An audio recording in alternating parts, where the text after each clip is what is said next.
오늘은 한때 K-팝의 상징이자 세계적인 걸그룹 블랙핑크의 멤버로 활동했던 리사가 태국으로 돌아가 솔로 활동을 시작하면서 일어난 논란에 대해 이야기해 보려고 합니다. 리사는 블랙핑크로 활동하며 글로벌 팬덤을 구축하고 수많은 무대에서 K-팝 아이콘으로서의 자리를 굳건히 지켜왔죠. 하지만 최근 태국으로 돌아가 독자적인 노선을 걷기 시작한 후 여러 문제에 휘말리고 있습니다. 그 중에서도 가장 큰 이슈는 표절 논란과 냉담한 해외 반응입니다. 왜 그녀가 이렇게 어려운 상황에 처하게 되었는지, 한국을 떠난 이후의 그녀의 행보가 왜 논란의 중심에 서게 되었는지 함께 자세히 살펴보겠습니다. 리사는 K-팝에서 독립해 태국에서 자신만의 음악과 스타일을 선보이기 위해 야심찬 솔로 활동을 시작했습니다. 아레스타라는 타이틀로 솔로곡을 발표하며 태국을 배경으로 한 화려한 뮤직비디오를 공개했죠. 이 뮤직비디오는 처음 공개되자마자 태국 팬들 사이에서 엄청난 인기를 끌었으며 유튜브 조회수도 급격히 상승했습니다. 태국을 배경으로 한 촬영과 현지 문화를 담은 퍼포먼스는 많은 이들의 관심을 받았고 현지 팬들은 그녀의 솔로 활동을 열렬히 응원했습니다. 하지만 뮤직비디오가 공개된 직후 해외에서는 여러 가지 논란이 불거지기 시작했습니다. 그 중에서도 가장 큰 논란은 표절 의혹이었죠. 리사의 뮤직비디오가 공개되자마자 많은 팬들과 해외 전문가들은 리사의 영상이 유명 래퍼 트래비스 스콧의 뮤직비디오와 상당히 유사하다는 점을 지적했습니다. 특히 트래비스 스콧의 페인이라는 곡의 뮤직비디오와 리사의 뮤직비디오가 비슷하다는 주장이 제기되었는데, 문제의 장면은 가브리엘 모세스 감독이 연출한 영상과 리사의 뮤직비디오에서 특정 장면들이 거의 일치하는 부분이 있다는 것이었습니다. 이에 대해 가브리엘 모세스는 자신의 SNS를 통해 강한 불만을 토로했습니다. 모세스는 트래비스 스콧의 뮤직비디오와 리사의 영상이 지나치게 유사하다고 지적하며 리사 측에서 자신들의 작품을 참고했다고 연락해왔지만 허가 없이 사용된 부분에 대해 분노를 표했습니다.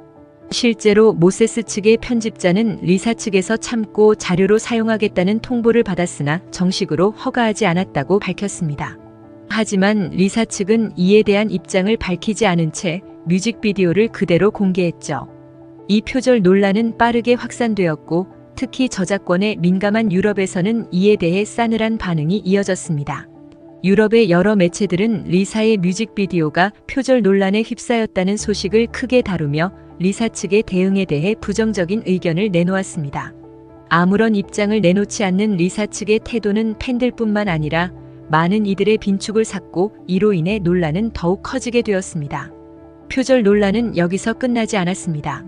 영국 런던에서 활동하는 중국계 패션 디자이너 양회는 리사의 뮤직비디오에서 그녀가 입은 의상에 대해 표절 의혹을 제기했습니다.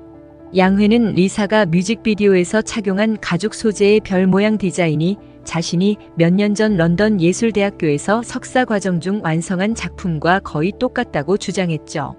리사가 뮤직비디오에서 착용한 의상은 매우 독특한 디자인으로 가죽을 사용한 별 모양 패턴이 눈에 띄었는데 양회가 내놓은 작품과 놀랍도록 유사해 보였습니다. 이에 대해 양회는 자신의 SNS를 통해 공개적으로 불만을 제기하며 리사 측의 입장 표명을 요구했지만 리사 측은 여전히 아무런 대응을 하지 않았습니다.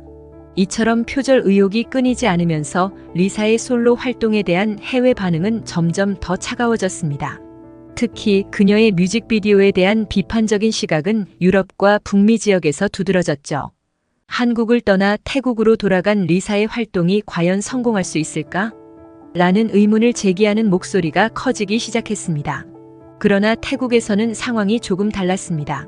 리사의 솔로 뮤직비디오는 태국 현지에서 큰 반향을 일으켰으며 유튜브 조회수는 폭발적으로 증가했습니다. 특히 태국 팬들은 그녀의 태국 배경 뮤직비디오와 현지 문화를 담은 장면들에 열광하며 그녀의 성공을 응원했죠. 뮤직비디오의 배경으로 등장한 방콕의 유명 차이나타운과 태국어로 적힌 간판들, 그리고 태국의 유명 트랜스젠더 인플루언서들이 등장한 장면들은 태국의 문화적 자부심을 보여주는 요소로 작용했습니다. 리사는 뮤직비디오를 통해 태국의 문화를 자연스럽게 표현하며 성소수자들에게도 개방적인 태국의 이미지를 홍보했습니다. 그러나 해외 팬들, 특히 블랙핑크의 글로벌 팬덤은 리사의 이러한 변화를 받아들이기 어려워하는 모습이었습니다. 그들이 사랑했던 블랙핑크의 리사와는 너무 다른 모습을 보인 이번 솔로 활동에 대해 혼란스러워하며 그녀가 K-팝에서 벗어나 독자적인 길을 걷는 것이 과연 옳은 선택이었는지에 대한 의문을 제기한 것이죠. 해외 매체들도 이에 동조하는 분위기였습니다. 여러 외신들은 리사의 솔로 활동에 대해 긍정적인 평가를 내리지 않았으며 오히려 리사가 한국을 떠난 이후 그녀의 행보가 과연 성공적일지에 대해 회의적인 시각을 보였습니다. 리사는 태국의 문화를 전면에 내세웠지만 글로벌 시장에서 K-팝이라는 거대한 플랫폼 없이 홀로 서는 것은 결코 쉬운 일이 아니었던 것이죠. 사실 K-팝 아이돌 출신 외국인 연예인들이 한국을 떠난 뒤 독자적으로 성공하기란 매우 어려운 일입니다. 그동안 여러 차례 한국에서 활동하던 외국 출신 아이돌들이 한국을 떠나 독자적인 활동을 펼쳤지만 대다수가 큰 성공을 거두지 못했습니다. 이는 단순히 팬덤의 문제뿐만 아니라 K-팝 시스템과 글로벌 인프라가 그만큼 강력했기 때문입니다. 리사는 한국에서 활동할 당시 블랙핑크 멤버로서 수많은 혜택을 받았습니다. K-팝의 체계적인 교육 시스템과 기획사의 전폭적인 지원 덕분에 세계적인 스타로 거듭날 수 있었죠. 그러나 그녀가 태국으로 돌아간 이후 그 모든 지원을 잃게 되었고 이제는 혼자서 모든 것을 책임져야 하는 상황에 처하게 되었습니다. K-팝의 화려한 무대에서 내려온 리사는 태국 팬들에게는 여전히 사랑받고 있지만 그 외 지역에서는 점점 그 영향력을 잃어가고 있습니다. 리사는 이번 솔로 활동에서 태국인 댄서와 아트 디렉터를 기용하며 태국 문화를 적극적으로 반영했습니다. 그녀의 뮤직비디오는 태국 방콕의 차이나타운을 배경으로 촬영되었고 이는 그녀의 태국 정체성을 강조하는 중요한 요소였죠. 또한 태국의 대표적인 트랜스젠더 인플루언서들을 출연시키며 태국이 성소수자에게 개방적인 나라라는 이미지를 부각시키기도 했습니다. 하지만 리사가 아무리 태국으로 돌아가 자신의 정체성을 강조하려 해도 글로벌 시장에서는 여전히 블랙핑크의 리사로 기억되고 있습니다. 특히 리사의 뮤직비디오에서 그녀의 스타일링은 주목할 만한 점이었는데요. 뮤직비디오에서 리사는 태국적인 요소를 가득 담았지만 정작 메이크업과 헤어 스타일링만큼은 한국 스태프를 기용했습니다. 이러한 이중적인 모습은 리사가 한국을 완전히 떠나려고 하면서도 여전히 한국에서 쌓아온 이미지와 스타일을 버리지 못하고 있다는 점을 보여줍니다. 이는 한국에서 성공한 자신을 완전히 벗어나기에는 부담이 크다는 것을 반증하는 것이기도 하죠. 리사의 사례는 단순한 표절 논란을 넘어서 K-팝 시스템 밖에서 활동하는 외국인 아이돌들의 한계를 잘 보여줍니다. 리사는 태국으로 돌아가 독자적인 노선을 걷기 시작했지만 그 과정에서 수많은 논란과 도전에 직면하게 되었죠. 특히 K-팝 아이돌로서 쌓아온 명성과 인기를 기반으로 새로운 시작을 하려 했으나 K-팝이라는 강력한 플랫폼을 떠난 이후에는 그만큼의 성과를 내기가 어렵다는 현실을 마주하게 되었습니다. 리사의 경우 태국 팬들은 여전히 그녀를 열렬히 지지하고 있지만 글로벌 팬덤은 그녀의 솔로 활동에 대한 반응이 매우 냉담합니다. 이는 한국에서 활동하던 외국인 연예인들이 자주 겪는 문제이기도 하죠. 그들은 자국에서는 큰 인기를 얻지만 글로벌 시장에서는 K-팝의 시스템과 지원을 떠나면 그만큼의 성과를 내기 어려워지는 것이 현실입니다. 리사는 앞으로도 계속해서 태국에서 독자적인 활동을 이어갈 것으로 보이지만 글로벌 팬덤과의 관계를 다시 회복하기 위해서는 더 많은 노력이 필요할 것입니다. 표절 논란과 해외 반응이 냉담한 상황에서도 그녀가 다시금 팬들의 사랑을 받을 수 있을지 앞으로의 행보가 주목됩니다. 하지만 한국의 엔터테인먼트 영향력은 점점 커지고 있습니다. 한국이 또 넷플릭스를 뒤집었습니다. 넷플릭스 공개 후 단 2일 만에 전 세계 50억 시청자들이 한국에 난리가 났습니다. 넷플릭스 역사상 처음 보는 광경에 해외 전문가들이 큰 게 흥분한 상황입니다. 요리 서바이벌의 새로운 장을 연 넷플릭스의 최신 한식 서바이벌 프로그램 흑백 요리사 계급 전쟁에 대해 이야기해 보려고 합니다. 벌써부터 큰 인기를 끌고 있는 이 프로그램은 특히 한식을 주제로 다루며 무명 요리사들과 미슐랭 셰프들이 맞붙는 대결 구조로 화제를 모으고 있죠. 흑수저와 백수저로 나뉜 요리사들의 치열한 대결, 그리고 심사위원들의 냉철한 평가 속에서 과연 진정한 승자는 누가 될까요? 오늘 이 프로그램에 대한 전반적인 소개와 함께 그동안 방영된 에피소드들, 그리고 전 세계 시청자들의 반응까지 심도 있게 다뤄보겠습니다. 넷플릭스의 흑백 요리사 계급 전쟁은 기존 요리 서바이벌 프로그램과는 차별화된 독특한 콘셉트로 시청자들의 주목을 받았습니다. 요리 프로그램이 많아진 요즘 이 프로그램은 그동안 누구도 시도하지 않았던 파격적인 아이디어로 많은 화제를 불러일으키고 있는데요. 바로 흑수저와 백수저 요리사들의 대결입니다. 이 콘셉트는 마치 우리가 살아가는 사회 속에서 존재하는 계층 구조를 요리로 옮겨온 듯한 느낌을 줍니다. 흑수저는 요리 경력은 짧거나 무명이지만 실력만큼은 뛰어난 신의 요리사들을 말합니다. 이들은 실력으로 성공을 꿈꾸며 이미 요리계에서 명성을 쌓은 백수저 셰프들에게 도전장을 내밀죠. 백수저 셰프들은 말 그대로 이미 미슐랭 스타를 받은 유명 요리사들로 수년간의 경험과 노하우를 통해 자신만의 자리를 확고히 한 실력자들입니다. 이 두 그룹의 대결은 그 자체로 긴장감을 자아냅니다. 무명 요리사들이 과연 실력으로 이름난 미슐랭 셰프들을 이길 수 있을까요? 아니면 경험과 경력을 앞세운 백수저 셰프들이 그들의 자리를 굳건히 지킬까요? 심사 방식도 흥미롭습니다. 심사위원들은 요리사들의 경력이나 배경을 모른 채로 블라인드 테스트 방식으로 음식을 평가합니다. 오로지 음식의 맛과 조화, 창의성만을 보고 평가하는 것이죠.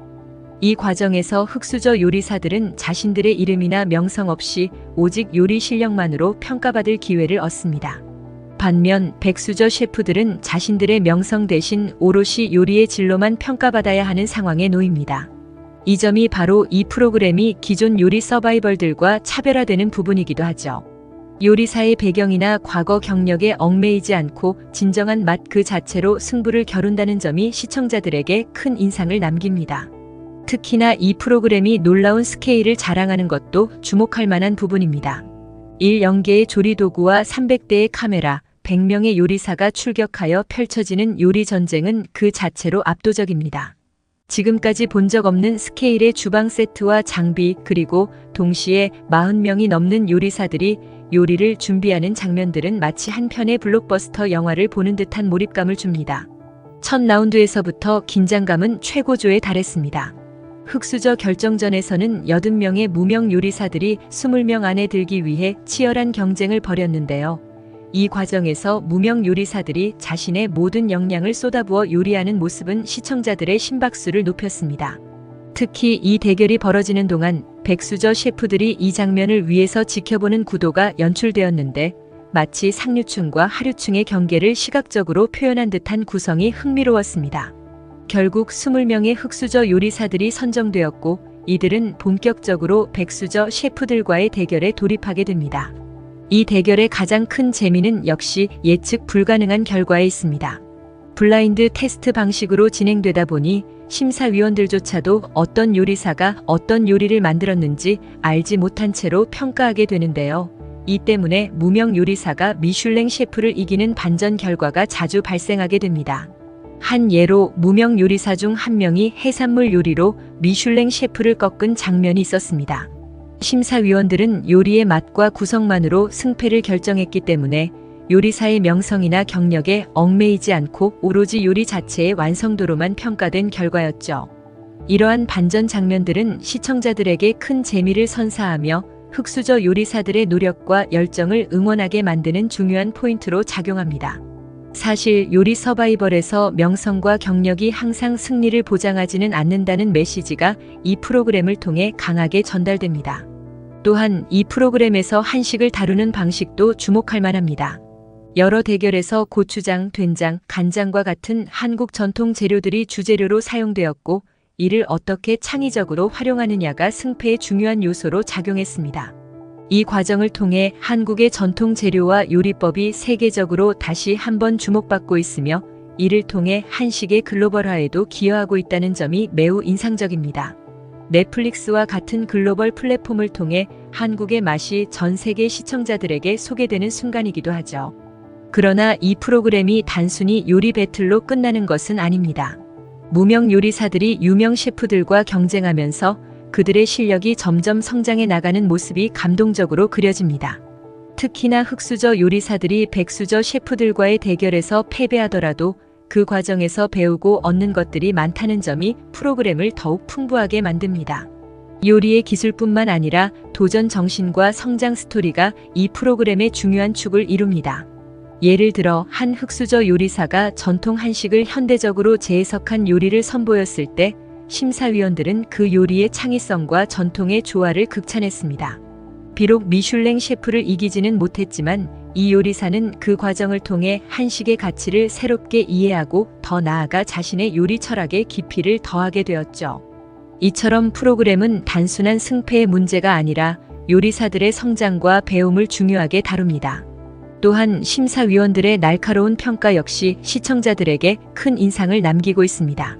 특히 백종원은 그간의 방송 경험을 바탕으로 대중적인 시각에서 요리를 평가하며 참가자들에게 구체적이고 실질적인 피드백을 제공합니다. 백종원은 한식 재료에 대한 폭넓은 지식을 바탕으로 요리사들이 놓친 부분을 날카롭게 짚어내면서도 그들에게 실패 속에서 배울 기회를 제공합니다. 반면 안성재 셰프는 미슐랭 3스타 셰프로서의 명성과 경험을 바탕으로 매우 세밀하고 깊이 있는 평가를 합니다. 그는 요리의 섬세함, 맛의 조화, 그리고 요리사가 표현하고자 하는 의도를 정확히 파악해내며 요리사들에게 깊은 인상을 남기는 피드백을 주죠. 이 둘의 평가 방식은 때때로 엇갈리기도 하며 그로 인해 심사 과정에서 긴장감이 더해집니다. 두 심사위원이 서로 다른 시각에서 요리를 평가하며 벌이는 열띤 토론은 프로그램의 또 다른 하이라이트로 작용합니다. 특히 한 에피소드에서는 고추장을 이용한 스테이크 요리를 두고 심사위원들의 의견이 갈리며 장시간 토론이 벌어졌습니다. 백종원은 고추장의 맛을 어떻게 잘 살렸는가에 집중했지만 안성재는 그 맛이 스테이크와 얼마나 조화롭게 어우러졌는지에 더 중점을 두었죠.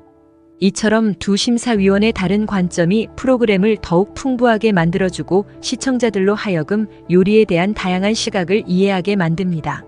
넷플릭스 흑백 요리사 계급 전쟁은 단순한 요리 프로그램을 넘어서 요리라는 테마를 통해 사회적 계층, 성장, 도전 정신 등을 다루며 시청자들에게 깊은 울림을 주고 있습니다. 무명 요리사와 미슐랭 셰프들이 대등한 조건에서 오로지 요리 실력만으로 경쟁하는 이 프로그램은 우리가 살고 있는 현실을 반영하면서도 동시에 요리의 본질에 대해 다시금 생각하게 만듭니다. 프로그램을 통해 많은 시청자들이 알게 된 사실 중 하나는 경력과 명성이 반드시 성공을 보장하지는 않는다는 점입니다. 오히려 진정한 실력과 창의성, 그리고 요리사들의 열정이 승패를 가르는 중요한 요소로 작용하게 됩니다. 이 점에서 흑수저 요리사들은 자신들의 실력만으로 백수저 셰프들을 이기는 장면을 연출하며 시청자들에게 큰 감동과 희망을 안겨주었죠. 이 프로그램은 또한 한식을 전 세계에 알리는 중요한 역할을 하고 있습니다. 한국 전통 재료와 요리법을 중심으로 한 미션들은 시청자들에게 한식의 매력을 소개하며 한식의 글로벌화에 기여하고 있습니다. 넷플릭스라는 플랫폼을 통해 전 세계 시청자들에게 한식을 알리는 이 프로그램은 단순한 요리 서바이벌을 넘어 한국의 음식 문화를 홍보하는 중요한 문화 콘텐츠로 자리매김하고 있죠. 현재까지 공개된 에피소드들은 물론 앞으로 방영될 에피소드들에 대한 기대감도 매우 큽니다. 시청자들은 프로그램 속에서 더 많은 반전과 감동을 기대하고 있으며 벌써부터 시즌2에 대한 요청도 끊이지 않고 있습니다. 과연 최종 승자는 누가 될까요? 흑수저 요리사들이 끝까지 도전 정신을 잃지 않고 최후의 승리자가 될 수 있을까요? 아니면 백수저 셰프들이 자신의 자리를 지켜낼 수 있을까요? 앞으로 남은 에피소드들에서 이 대결의 결과가 어떻게 나올지, 그리고 그 과정에서 또 어떤 반전과 감동이 펼쳐질지 함께 지켜봐 주시길 바랍니다. 오늘도 끝까지 시청해 주셔서 정말 감사합니다.